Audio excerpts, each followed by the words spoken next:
Question says that find the value of k if x minus 1 is a factor of 4x cube plus 3x square minus 4x plus k. x minus 1 अगर उसका factor है तो आपको एक value निकालनी है k की। तो आपने क्या करा है क्वेश्चन, देखो अगर ऐसा सवाल आता है तो आप देखो if x minus 1 is a factor of px is equal to 4x cube plus 3x square minus 4x plus k, इसका मतलब p प्लस 1, ठीक है, p1 जो होगा वो 0 के बराबर होगा। क्यों ऐसा है? क्योंकि आपने फैक्टर थ्योरम जब पढ़ा था तो देखिए फैक्टर थ्योरम क्या कहता था कि अगर x माइनस ए फैक्टर है px का तो pa 0 होगा। तो यहां अगर आप ध्यान से देखते हो तो x माइनस 1 फैक्टर है इस px का, तो p1 0 होना चाहिए, है ना, फैक्टर थ्योरम से। ठीक है, तो इसका मतलब क्या हो गया, इसका मतलब ये हुआ कि आप क्या करो, इस 1 की जगह x की जगह पे 1 पुट कर दो और उसको 0 के इक्वल रख के सॉल्व करो। तो क्या आएगा यहाँ 4 into 1 plus 3 into 1 minus 4 plus के इज इक्वल टू 0। देखा जाए तो ये हो गया कितना 4 प्लस 3 माइनस 4 प्लस के इज इक्वल टू 0। ये 4 गया, 3 प्लस के हुआ 0, यानी के हो गया क्या -3। यानी के की वैल्यू अगर मैं -3 पुट करूंगा तो x माइनस 1 इसका फैक्टर होगा। ठीक है, करिए इसको। x की वैल्यू 1 इसलिए रखी है क्योंकि x माइनस 1 जो है वो फैक्टर है इस पॉलिनोमियल का। ठीक है, और नहीं ऐसा क्वेश्चन रहेगा तो 1 ही रहेगा, नहीं। आप ये ध्यान से देखोगे कि यहाँ क्या दिया है, x माइनस ए फैक्टर होता था तो पी ए क्या होता था 0 होता था, तभी फैक्टर होता था फैक्टर थ्योरम के हिसाब से। अगर वहां x माइनस 1 ना होके x प्लस 2 होता तो क्या होता, तो इसको मैं इस तरीके से लिखने की कोशिश करता। ठीक है, अब देखो x माइनस ए फैक्टर था तो पी ए 0 था, तो अगर ये फैक्टर है तो ए की जगह क्या लिखा है यहाँ पे, तो ए की जगह पे आप -2 ले लोगे, यानी p -2 0 होना चाहिए। उसी तरह से x माइनस √3 लिखा होगा तो p √3 0 होना चाहिए। x प्लस 1 लिखा होगा तो p -1 0 होना चाहिए। ये हमें ध्यान देना है, x माइनस ए फैक्टर है तो p a 0 है। ठीक है, तो वही आपको x माइनस ए की फॉर्म में उसको कन्वर्ट करना है, a से उसको कंपेयर कर लेना है। ओके, एक बड़ा इंपॉर्टेंट मेथड है splitting the middle term. Splitting the middle term में क्या होता है, जैसे अगर आपका क्वाड्रेटिक इक्वेशन है इस फॉर्म में ax square plus bx plus c इस फॉर्म में है, तो आपको इस b को इस हिसाब से स्प्लिट करना है कि ऐड या सब्ट्रैक्ट करने पे b बन जाए। ठीक है, ठीक है, यानी मिडिल टर्म यानी bx आए और मल्टीप्लाई करने पे ac(x स्क्वायर आए। ठीक है, ये ध्यान देना है। या फिर अगर मैं इसको हटा भी दूं तो अगर मिडिल टर्म को इस b को इस हिसाब से स्प्लिट करोगे कि ऐड या सब्ट्रैक्ट करने पे b आए और मल्टीप्लाई करने पे ac आए। ठीक है, और एक चीज और समझ लो, साइन कन्वेंशन बड़ा इंपॉर्टेंट है।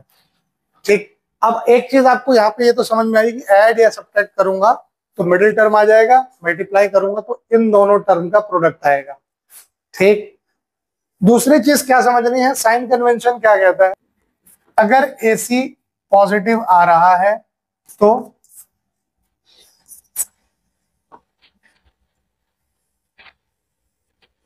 Either both splitted terms are positive, या तो दोनों जो स्प्लिटेड टर्म है पॉजिटिव है या दोनों के दोनों जो है नेगेटिव है, और बोथ आर नेगेटिव है।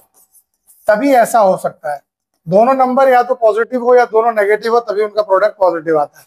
अब वो भी बता देते हैं।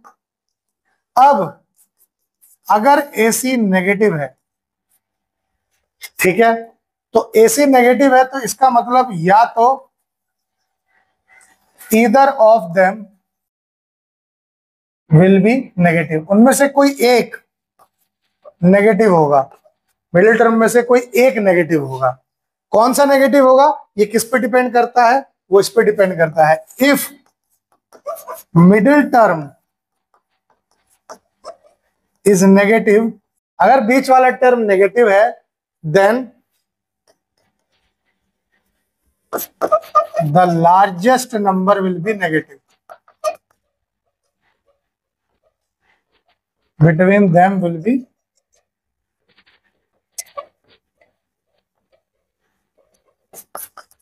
ये कॉन्सेप्ट आपको किसी बुक में नहीं मिलेगा, कहीं नहीं मिलेगा, लेकिन ये यूज यही होता है। मैंने लिख के आपको दे दिया कि अगर इन दोनों का प्रोडक्ट पॉजिटिव आ रहा है तो जो बीच वाला टर्म स्प्लिट हो रहा है, या तो वो दोनों ही नंबर पॉजिटिव होंगे या दोनों नंबर नेगेटिव होंगे। दोनों पॉजिटिव कब होंगे, if middle term is positive,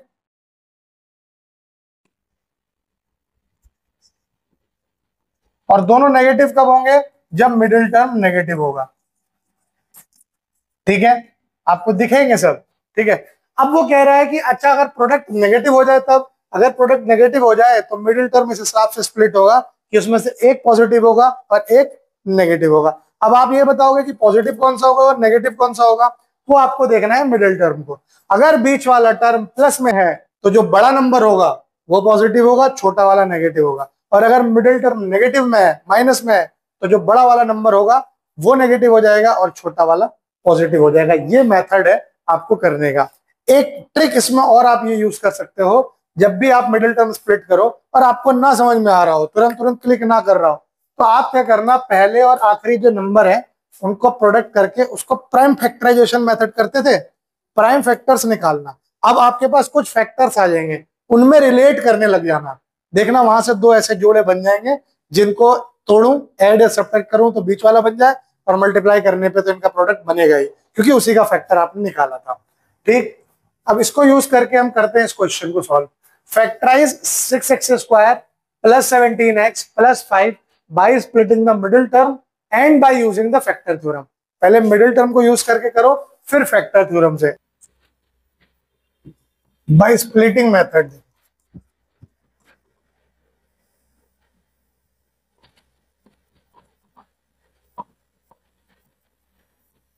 ऐसा करना है कि ये p प्लस क्यू आ जाए, यानी p प्लस क्यू आए 17 और पी क्यू आए कितना 30।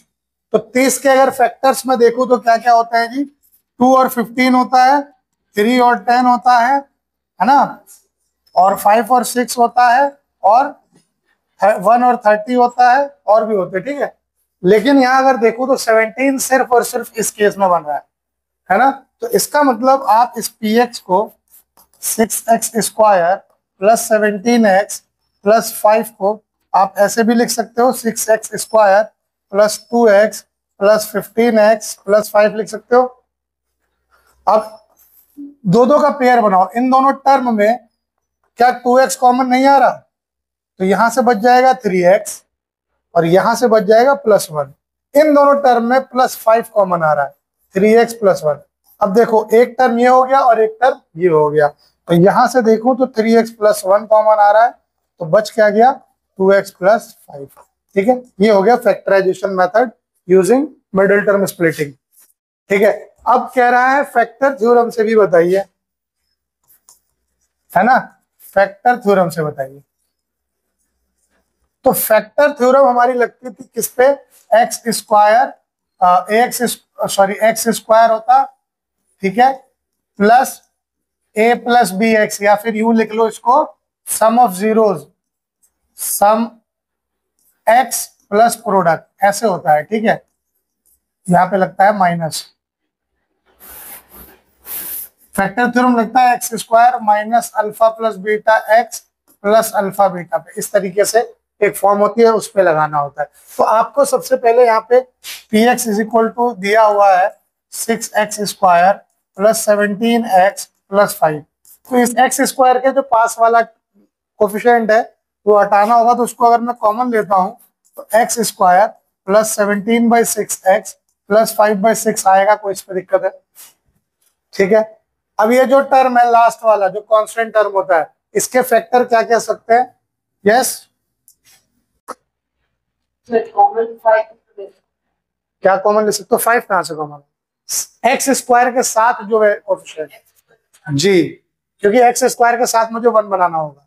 अब देखो फैक्टर्स ऑफ जो कांस्टेंट टर्म बचा है 5/6 कैन बी, क्या क्या हो सकता है? +-1/2 हो सकता है, +-1/3 हो सकता है, +-5/2 हो सकता है, +-5/3 हो सकता है, और भी हो सकते हैं कुछ कुछ। ठीक, तो अब आप क्या करो, आपको trial and error method use करना है, यानी चेक करने कोई कोई वैल्यू डाल के कि क्या वहां पे मेरा पॉलिनोमियल 0 बन रहा है। अगर 0 बन गया तो वो उसका फैक्टर हो जाएगा। तो मैंने एक बार p1/2 रख के चेक किया, तो p1/2 रख रहा हूं तो कुछ इस तरीके से आ रहा है। पेपर में जब तक कहे ना तब तक फैक्टर थ्योरम में घुसना मत, फंस जाओगे। ठीक है, अगर वो कहेगा तो सवाल का नंबर भी बढ़ाएगा। ठीक है, ठीक, तो अगर इसको देखोगे तो ये हो गया 1/4 + 17/12 + 5/6। ये कहीं से कहीं तक 0 नहीं हो रहा है, सब प्लस में ही है, तो ये 0 हो ही नहीं सकता। इसका मतलब 1/2 इसका फैक्टर नहीं है। मैं रख के देखता हूं -1/3 को, तो p -1/3 अगर मैंने रखा तो क्या आ रहा है जी? 6 टाइम्स x स्क्वायर -1/3 का स्क्वायर प्लस कितना था? 17/6 इंटू -1/3 प्लस 5/6 था। ठीक है, इसको करके देखता हूं तो आ गया 1/9 प्लस की जगह आएगा अभी -17/18 प्लस 5/6। इसको करके देखते हैं क्योंकि इसमें एक माइनस भी है। एलसीएम अगर मैंने लिया तो 18 आएगा, 6 बाहर है ही, तो ये कितना आ जाएगा जी? 2 -17 + 15। देखो ये 2 + 15 17 -17 हो रहा है 0। देयरफॉर -1/3 इसका एक फैक्टर हो गया। इसका मतलब x + 1/3 फैक्टर थ्योरम के हिसाब से यही था ना, a की जगह -1/3 रख दिया, तो x + 1/3 is a factor of px। इसी तरीके से आप यहाँ पे रफली खुद से चेक कर लेना कि और कौन सा हो सकता है और उसको रख के वहां शो कर देना।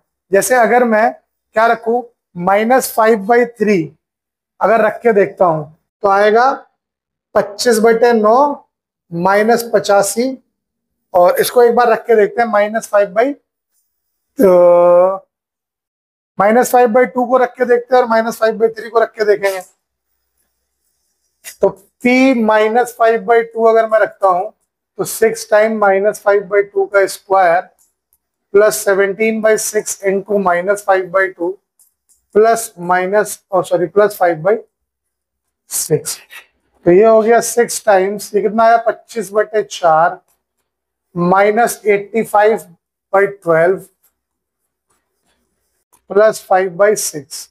एलसीएम आएगा C12, ये हो गया 75 -85 प्लस 10, ये भी कट रहा है, 0 हो रहा है ना। इसका मतलब x + 5/2 is another factor of px। अब x + 5/2 भी इसका एक फैक्टर आ गया, तो मैं px को किस तरीके से लिखता हूं? देयरफॉर px को मैं लिख सकता हूं x + 1/3 इंटू x + 5/2, और बाहर एक 6 ऑलरेडी चल रहा है उनके। ठीक है, तो इसको मैं लिख सकता हूं 6 टाइम्स, एलसीएम अगर लिया तो ये हो गया 3x + 1/3 इंटू 2x + 5/2। ठीक है, 2 3 जा 6, इसको काट देंगे, क्या बचेगा? 3x + 1 into 2x + 5। Factor theorem से भी वही वैल्यू आएगी जो आपके मिडिल टर्म स्प्लिटिंग से आएगी, वैल्यू सेम आएगी, बट मेथड बढ़ जाएगा, और मेथड बढ़ेगा तो क्या बढ़ेगा? मार्क्स भी बढ़ जाएंगे। ठीक है, तो इसको लिखने से बढ़िया आप इस क्वेश्चन को ट्राई करो यूजिंग फैक्टर थ्योरम। ठीक है, जब तक कहेगा नहीं फैक्टर थ्योरम लगाना मत, मैं बता रहा हूं फंस जाओगे। ठीक है, वो कहेगा तो नंबर भी देगा। तो factorise y² - 5y plus 6 by using the factor theorem. जैसे इसको फैक्टराइज करने के लिए आपको क्या करना है, आपको सबसे पहले 6 के फैक्टर लिखने हैं। तो फैक्टर्स ऑफ 6 क्या क्या है, +-1, +-2, +-3। ठीक है, ये है। अगर अगर मैं 1 पुट करता हूं, तो अगर मैं 1 रखता हूं तो ये हो जाएगा क्या, 1 का स्क्वायर -5 × 1 + 6, तो कितना आ गया, ये 0 आ गया। Therefore x - 1 is a, sorry यहाँ y है ना, therefore y - 1 is a factor of py। ठीक है, अगेन अब क्या करो,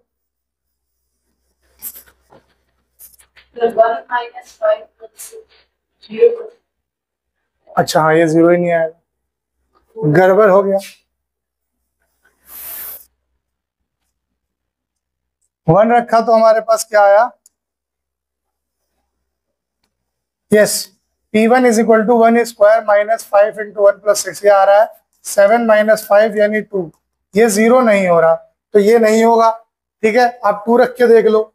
P2 अगर मैंने रखा तो 2 स्क्वायर -5 × 2 + 6, ये आ रहा है 4 - 10 + 6, ये हो रहा है 0। ठीक है, therefore y - 2 is a factor of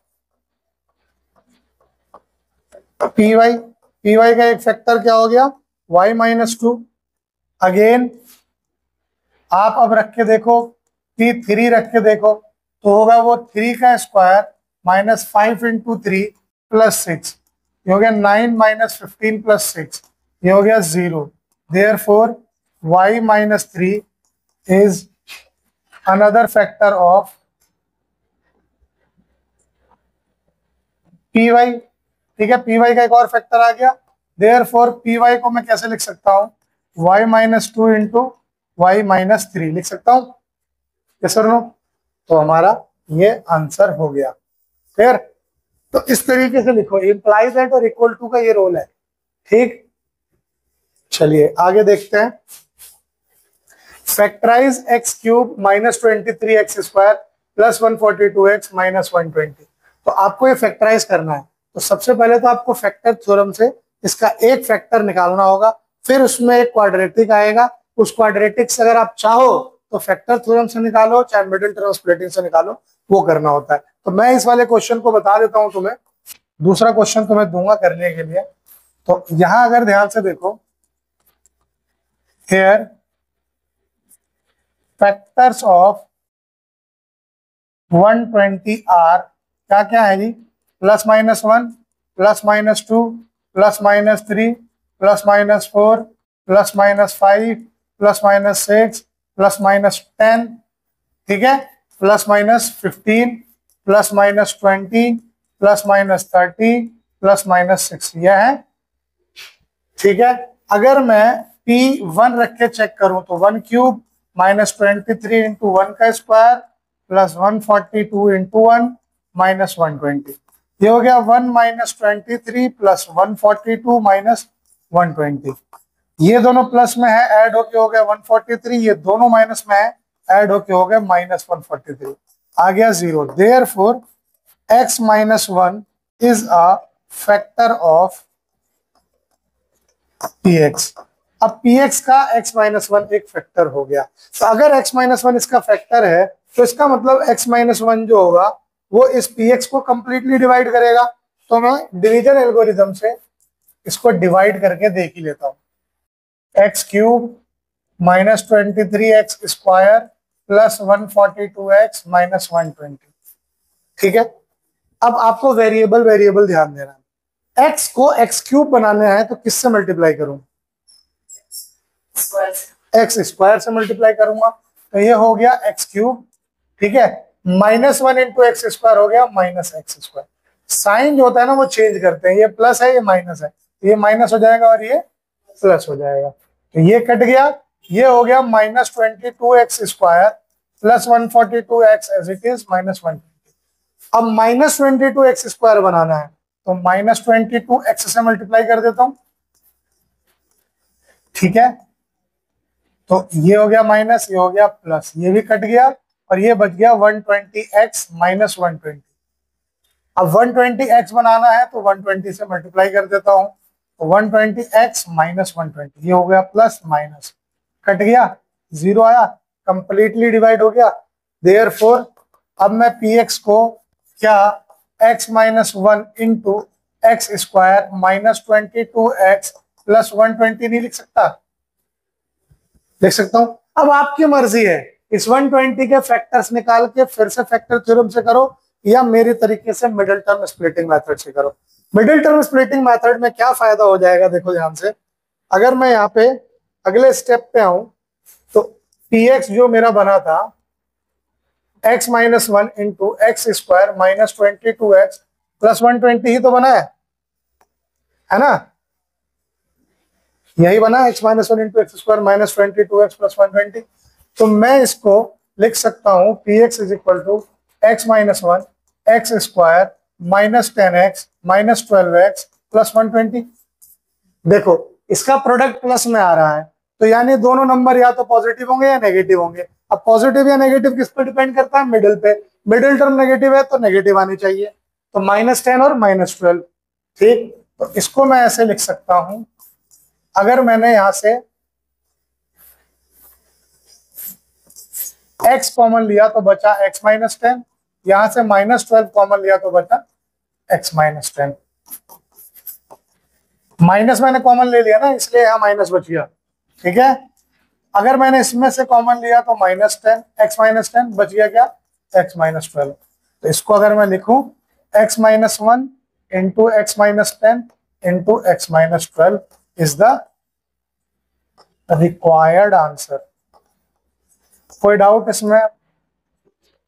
जब भी क्यूबिक में दे दे, आप सबसे पहले क्या करो, ट्रायल एंड एरर मेथड से कोई एक फैक्टर रखो, फैक्टर थ्योरम को यूज करके चेक करो क्या वहां जीरो आ जाए। अगर आ गया तो फटाफट से आप उसको डिवाइड कर दो, जो क्वोशिएंट आएगा क्वाड्रेटिक में आएगा, वहां आप मिडिल टर्म स्प्लिट लगा दो, सॉल्व कर लेना। लिख लो इसको।